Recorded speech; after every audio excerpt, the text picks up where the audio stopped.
ايه اول حاجه بتفكر فيها لما الشخص يختفي من حياتك؟ لو اول حاجه بتيجي في بالك انك تسال نفسك يا ترى انا غلطت في ايه خليت الشخص دوت يبعد، يبقى محتاج ان انت تعرف ايه الفكره اللي مسيطره على عقلك، فاتفرج على الفيديو ده للاخر عشان تعرف بالظبط تتعامل ازاي مع الفكره دي.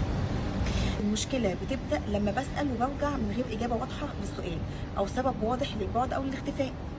في ناس بتقول لك خلاص العلاقه دي ما تلزمنيش وبتقفل الباب خالص ومفيش مشكله.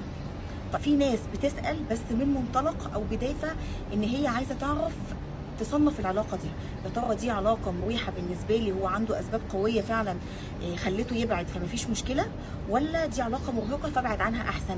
المشكله بقى لما الشخص يكرر الموضوع لثالث ورابع مره ويبقى هو دوت الطريقه اللي هو بيتعامل معايا فيها، ان هو فجاه بيختفي وفجاه بيظهر، ويكون انا عندي اصرار ان انا طول الوقت طول ما هو بيبعد انا اجري وراه عشان اساله انت يا ترى بعدت ليه. هنا بقى بتبدا المشكله، هنا بقى لازم اخد خطوه لورا واقول يا ترى هو انا بسال على الشخص اللي مختاره ان هو يبعد عني ليه؟